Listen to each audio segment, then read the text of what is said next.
Jangan lupa subscribe YouTube channel Metro TV News dan jangan lupa nyalakan notifikasinya.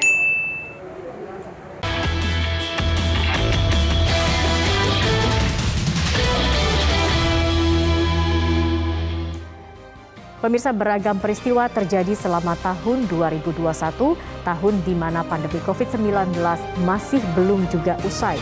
Meski demikian, berbagai catatan prestasi ditorehkan oleh sejumlah sosok yang mewarnai tahun 2021. Kita simak bersama, inilah kaleidoskop sosok tahun ini.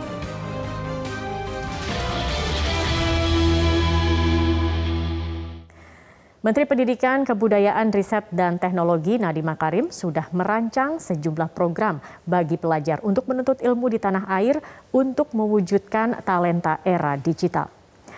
Inovasi Nadiem Makarim tidak berhenti di peningkatan kualitas pendidikan saja. Mas Menteri satu ini juga tegas menyuarakan pemberantasan kekerasan seksual di institusi pendidikan.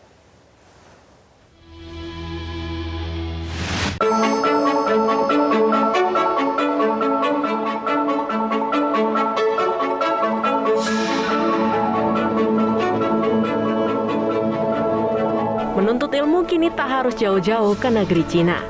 Menteri Pendidikan Nadiem Makarim berupaya mewujudkannya di negeri Ibu Pertiwi. Bagaimana tidak, Menteri Pendidikan, Kebudayaan, Riset, dan Teknologi ini sudah merancang sejumlah program bagi pelajar untuk menuntut ilmu di tanah air demi mewujudkan talenta di era digital. Setidaknya ada 3 program di tahun 2022 yang merupakan program turunan dari Merdeka Belajar, yaitu praktisi mengajar yang mengajak praktisi teknologi untuk mengajar di universitas. Program kedua yaitu menggandeng perusahaan untuk penempatan magang bagi mahasiswa selama 6 bulan di luar program studi. Tahun ini, Kemendikbudristek berhasil mengirim 50.000 mahasiswa untuk mengikuti program yang disebut mini universitas dan ditargetkan angkanya meningkat 3 kali lipat atau 150.000 di tahun 2022. Program ketiga yang diluncurkan tahun depan adalah program mentorship wirausaha, di mana mahasiswa diberikan peluang untuk berkarya dengan ide-idenya bersama pemilik wirausaha. Program yang masuk dalam akselerasi generasi digital ini bertujuan untuk memberikan pembekalan digital skill dan digital mindset bagi 10.000 anak muda dengan rentang usia 15 hingga 35 tahun. Inovasi Menteri Nadiem atau yang biasa disapa Mas Menteri tidak berhenti di situ saja. Dalam program Merdeka Belajar yang dicanangkan Nadiem, menargetkan tahun ini ada 13.000 lebih pelajar yang mendapatkan peningkatan prestasi dan manajemen talenta. Mas Menteri juga menginginkan adanya peningkatan kurikulum dan asesmen nasional dengan pelatihan kurikulum baru terhadap 60.000 lebih guru dan tenaga pendidikan, asesmen di 400.000 sekolah, serta mengembangkan akreditasi dan standar nasional pendidikan di 90.000 lebih lembaga. Persatuan Guru Republik Indonesia mengapresiasi inovasi yang dibangun Menteri Nadiem, meski memberikan catatan bahwa sosialisasi atas pembentukan kebijakan atau aturan baru harus ditingkatkan.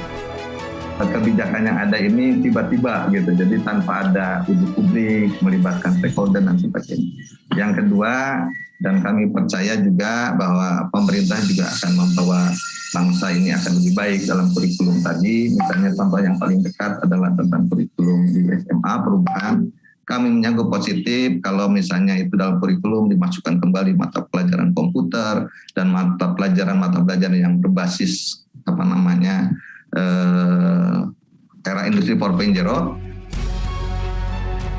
Inovasi pendiri Gojek tidak berhenti di peningkatan kualitas pendidikan saja.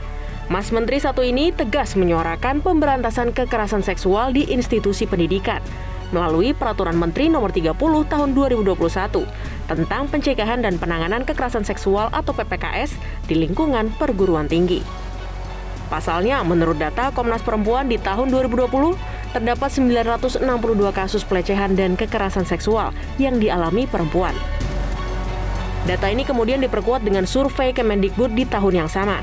Hasilnya, 77% responden mengaku kekerasan seksual terjadi di kampus. Mirisnya, 63% responden tidak melaporkan kasus yang diketahuinya kepada pihak kampus. Dalam Permendikbud yang diterbitkan September lalu, Menteri Nadiem merinci jenis kekerasan seksual yang jumlahnya mencapai 21. Di antaranya menyampaikan ujaran yang melecehkan tampilan fisik atau identitas gender korban, menyebarkan informasi pribadi korban tanpa persetujuan korban, serta menjanjikan sesuatu untuk kegiatan transaksi seksual yang tidak disetujui korban. Untuk itu, setiap institusi pendidikan tinggi diwajibkan untuk melakukan 4 penanganan kekerasan, dimulai dari pendampingan, perlindungan jaminan, pemulihan korban, hingga memberikan sanksi bagi pelaku kekerasan seksual, mulai dari sanksi administratif hingga pemecatan. Memang, Permendikbud ini sempat menjadi kontroversi, karena sejumlah pihak menilai aturan ini justru membuka ruang untuk kegiatan seks bebas. Namun, Komnas Perempuan mendukung adanya payung hukum yang mampu melindungi korban kekerasan seksual, terutama di lingkup perguruan tinggi. Ya, semangat dan spirit dari aturan yang ada memang itu ya, bagaimana para korban itu berani speak up karena ada jaminan dan juga ada aturan yang jelas dan juga ada perlindungan yang sudah diatur dalam aturan itu gitu. Di dunia kampus pun juga terjadi relasi kuasa ya, yang mana kebanyakan korban itu tidak berdaya untuk kemudian melapor. Khawatirnya ketika misalnya pelaku itu adalah kakak tingkatnya, pelaku itu adalah dosen pembimbingnya, itu kemudian berdampak kepada kehidupan dia berikutnya di dunia kampus itu gitu. Upaya Mas Menteri untuk membangun generasi bertalenta digital serta penghapusan kekerasan seksual di perguruan tinggi patut diapresiasi. Tak heran, Nadiem Anwar Makarim menyabet penghargaan People of the Year 2021 yang dipersembahkan oleh Metro TV dalam kategori Innovative Governmental Organization. Perlu digarisbawahi, perkembangan pendidikan di era digital tidak hanya bertumpu pada negara sebagai penyelenggara. Perlu semangat dan daya juang tinggi dari generasi muda agar mampu mengasah diri di bumi Ibu Pertiwi dan bersaing di era globalisasi.